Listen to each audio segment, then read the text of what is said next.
我係 Eunice，今日我要分享20句超實用泰文，可以喺泰國同當地人簡單溝通。第一句，薩瓦迪卡，薩瓦迪卡 ，Hello。第二句，สบายดีไหมคะสบายดีไหมครับ你好嗎คุณชื่ออะไรคะคุณชื่ออะไรครับ你叫咩名啊ฉันชื่อ Eunice ค่ะ我叫 Eunice ยินดีที่ได้รู้จักค่ะยินดีที่ได้รู้จักครับ好高興認識你คุณมาจากที่ไหนคะคุณมาจากที่ไหนครับ你嚟自邊度ฉันมาจากฮ่องกงค่ะผมมาจากฮ่องกงครับ我嚟自香港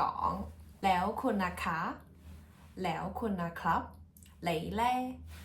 คุณพูดภาษาไทยได้ไหมคะคุณพูดภาษาไทยได้ไหมครับ你可唔可以講泰文ฉันพูดภาษาไทยได้นิดหน่อยค่ะผมพูดภาษาไทยได้นิดหน่อยครับ我識講少少泰文第11句如果你完全唔識講泰文你可以答佢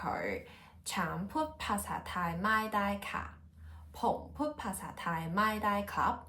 我唔識講泰文ฉันเข้าใจค่ะผมเข้าใจครับ我明啦ได้ค่ะได้ครับ可以啊ไม่ได้ค่ะไม่ได้ครับ唔得啊ขอบคุณค่ะขอบคุณครับ多謝ขอโทษค่ะขอโทษครับ對唔住